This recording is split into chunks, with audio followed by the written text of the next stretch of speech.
O Carlos susteve a respiração e abriu a sua encomenda da Amazon. É um novo aspirador robô que vai deixar o seu chão impecável por um preço muito mais baixo do que ele estava à espera. Para o Carlos, é 5 estrelas. Desde aspiradores robô a eletrodomésticos para a cozinha e muito mais. Encontre os produtos com as melhores opiniões a preços que vai adorar hoje mesmo na Amazon. Este é o Querido Líder, o podcast da Rádio Observador dedicado à liderança. Jorge Medeiros é consultor e professor, Milton Sousa também é consultor e professor na Nova SBE. São os nossos queridos líderes residentes, os nossos especialistas. Têm muita experiência na formação de executivos. Os nossos episódios abrem sempre com um sim chefe ou não chefe. Analisamos um líder, neste caso hoje Geert Wilders, o polémico líder do Partido pela Liberdade dos Países Baixos, que recentemente se demitiu e fez cair o governo. Também temos sempre um tema central e conselhos, e neste episódio vamos falar da importância dos mentores. São ou não são fundamentais? Eu sou o Ricardo Conceição e este é o Querido Líder. Bem-vindos, Jorge Medeiros e Milton Sousa. Olá, Ricardo. Ao vosso Querido Líder. Vamos ao primeiro segmento, o sim chefe e não chefe. Hoje falamos de Geert Wilders, o líder do Partido pela Liberdade dos Países Baixos, um nacionalista, populista. Vou dar aqui um pouco de enquadramento, que venceu as recentes eleições, mas como não teve maioria, foi obrigado a formar um governo de coligação, que é mais ou menos normal em vários países europeus, mas há aqui um pormenor importante. Apesar de ter vencido, não foi Wilders quem ficou com a chefia do governo, ou seja, os restantes 3 partidos desta coligação aceitaram integrar o governo desde que não fosse liderado por Wilders, que agora se demite porque não avança o pacote anti-imigração que defendia. Geert Wilders merece um sim-chefe ou um não-chefe? Vamos ao nosso especialista em Países Baixos, Milton. Só para dar aqui talvez um enquadramento histórico que acho que é interessante. Há aqui uns paralelos muito interessantes também entre aquilo que foi o percurso do Geert Wilders e aquilo que são os fenómenos mais recentes em Portugal também. Ele saiu do VVD, que se quiserem é o Partido Liberal, nos Países Baixos em 2006, por desacordo com as políticas do partido, para fundar o PVV, e nesse aspecto tem algumas parecenças com André Ventura, cá em Portugal, que saiu do PSD para fundar o Chega. Fez já em 2006, portanto há aqui um percurso já muito longo de crescimento e afirmação. Há um político anterior a ele, que curiosamente tinha uma matriz de alguma forma também populista, mas que tinha uma aceitação muito maior, porque era uma pessoa mais urbana, mais sofisticada, se calhar, que era o Pim Fortuyn, que foi assassinado por um ambientalista, curiosamente, e que provavelmente, se tivesse mantido com o percurso que estava a fazer, ia ganhar seguramente as eleições, porque ele conseguia conquistar também as elites holandesas na altura, e o Geert Wilders entrou com um registro muito mais agressivo, muito mais anti-imigração, que foi aos poucos conquistando votos. Curiosamente conquistou votos. Encaixa naquele perfil de populista que nós imaginamos, tradicional, não é? Um bocadinho protecionista, e curiosamente ganhou muitos votos numa fase de afirmação nas áreas onde havia menos imigrantes, que era uma coisa muito interessante, não é? Porque onde havia mais imigrantes, sobretudo na Randstad, como eles chamam, Amsterdão, Roterdão, onde há mais pessoas, mais imigrantes, e aí raramente o PVV consegue ganhar. Nestas últimas eleições, de facto, conseguiu ter mais votos, teve 20%, não é a maioria dos votos, mas teve mais votos que os outros partidos, e criou-se ali uma espécie de cintura de proteção por parte dos outros partidos para evitar que ele fosse primeiro-ministro, porque ele queria de facto muitos anticorpos, e digamos assim que para a sua falange de apoio é seguramente um sim-chefe. Para a forma como eu vejo que deve ser um líder, julgo que não, que é um não-chefe. E então porquê? Até porque acho que há uma lógica de polarizante, há uma lógica de conflito permanente, há muito pouco interesse em criar de facto pontos para criar soluções, e esta reação agora é mais uma vez sintomática do oportunismo que ele tem de cheirar a ganhos eleitorais para poder ir a eleições, porque faz parte do jogo político também admito isso, mas faltou aqui uma presença e uma forma de estar mais estadista que eu acho que é importante enquanto líder político ter, e portanto, de acordo com a minha forma de ver o que deve ser um líder, um não-chefe. Jorge? Nem. Vamos ao sim, depois vamos ao não. Eu acho que do ponto de vista de tenacidade é um claríssimo sim. Andar diariamente há não sei quantos anos com proteção policial, entrar no carro com colete à prova de bala e viver esta vida dia após dia, ano após ano, requer muita tenacidade. Claro que depois temos de ver qual é a motivação para essa tenacidade. Eu acho que vai ao encontro do ponto do Milton. Depois, do ponto de vista do oportunismo político, sim, também. Eu lembro aqui, estive a ver um episódio em que ele, em 2008 ou 2009, foi considerado persona não grata por uma das pessoas do gabinete Gordon Brown e, mesmo assim, decidiu aterrar no Reino Unido com um avião onde foi, vá lá saber-se, com equipas de televisão. Portanto, esta capacidade que ele tem do ponto de vista tático capitalizar estes momentos, acho que é importante. Agora vamos à parte do não. Clarissimamente não. O discurso populista, a falta de coerência. Nós, em episódios anteriores, já versámos aqui o tema da coerência. Falámos sim na coerência. E estes jogos de palavras perigosos que parecem profundos, mas que são, para além de superficiais, perversos, como dizer: eu não sou contra os muçulmanos, eu sou contra o Islão. Mas, ao mesmo tempo, está a querer, um dos motivos é retirar as pessoas do país, retirar os muçulmanos do país e pagando eventualmente aos muçulmanos para saírem do país. Portanto, este discurso é profundamente perverso, é incoerente. E, como último exemplo, porque há vários, vamos a 2015, ao Charlie Hebdo, que aconteceu em janeiro de 2015. Depois, salvo erro, em abril ou maio de 2015, houve um evento nos Estados Unidos para o qual ele foi convidado. E qual foi esse evento?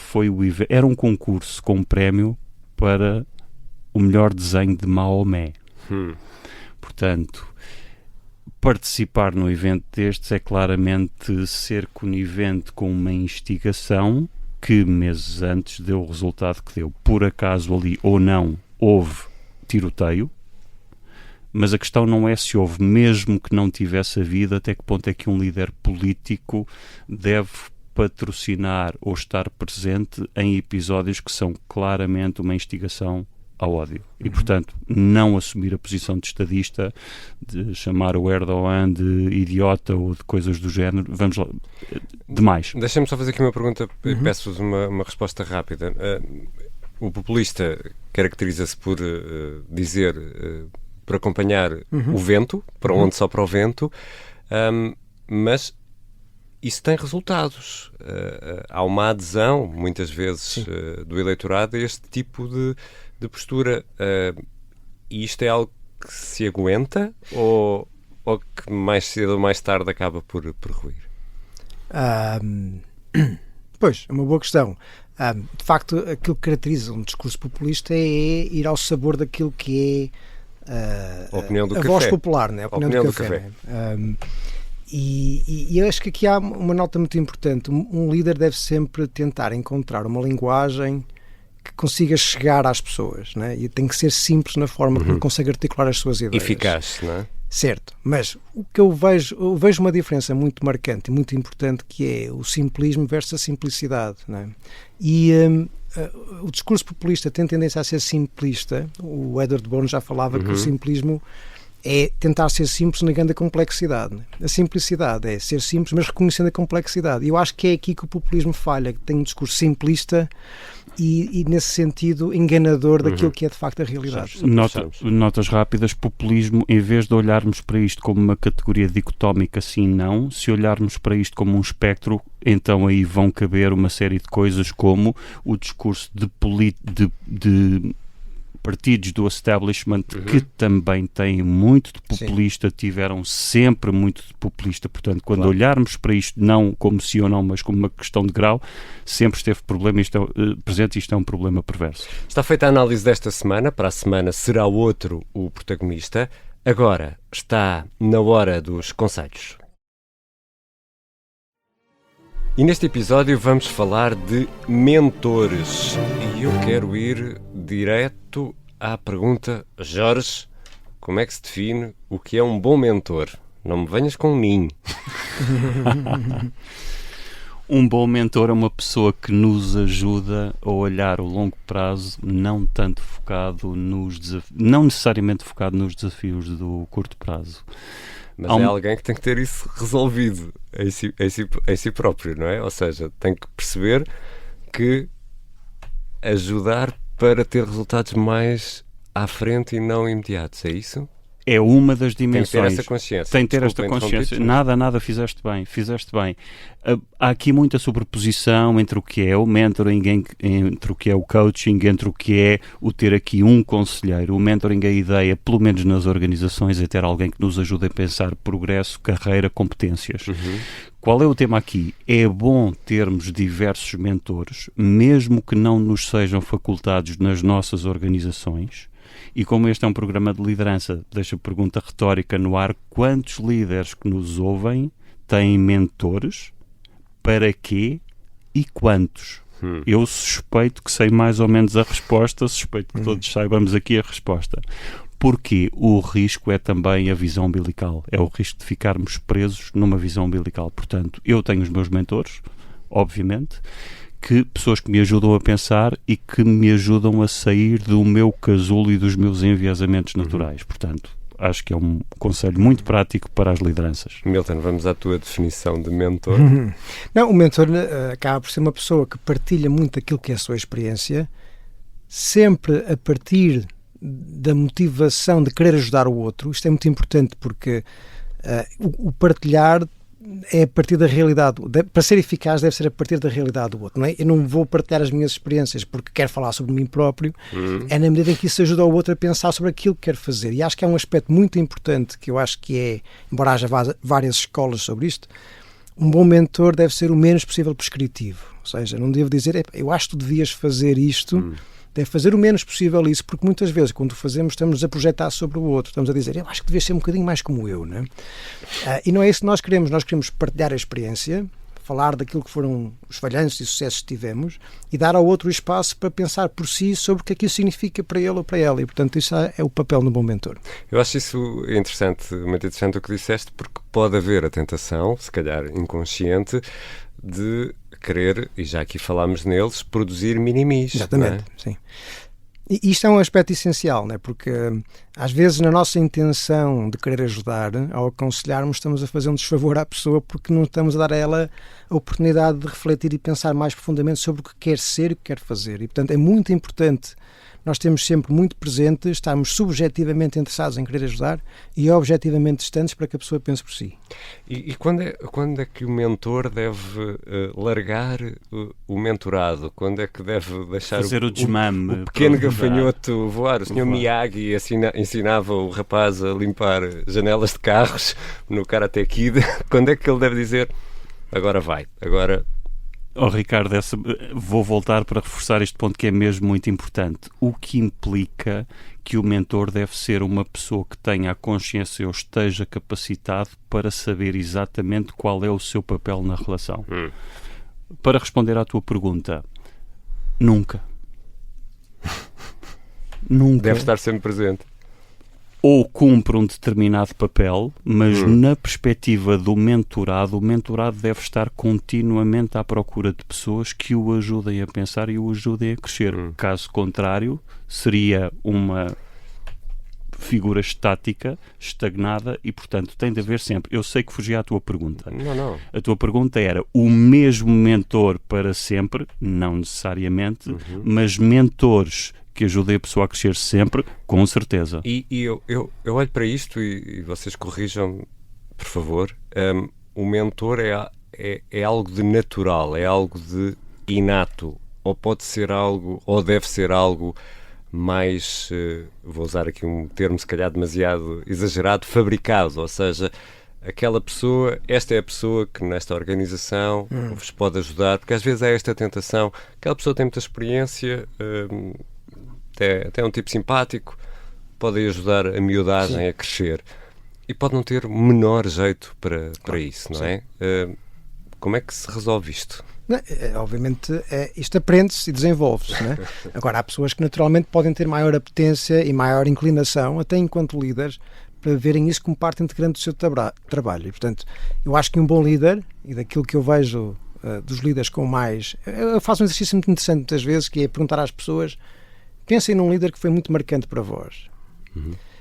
E invariavelmente, quando as pessoas fazem este exercício e olham para trás, na verdade estão quase a descrever um mentor. Foi alguém que, enquanto chefe, ainda assim, deu às pessoas a oportunidade, partilhava a experiência e dava às pessoas a oportunidade de crescerem e aprender. E, na verdade, eram pessoas que assumiam este papel enquanto mentor de forma muito marcante. Mas muitos dos líderes que eu vejo com impacto e sucesso invariavelmente se referem a alguém que no início da sua carreira teve um papel muito importante para moldar a sua forma de pensar o seu papel enquanto líder. Portanto, os mentores são importantíssimos para acelerar a carreira enquanto líderes. Jorge, para fecharmos Há empresas que têm programas de mentoria muito bem estruturados e esses são programas dinâmicos em que vai havendo uma calibração das pessoas com validação contínua de sim, não para esta pessoa, sim para esta pessoa, não, e portanto há aqui um processo de calibração.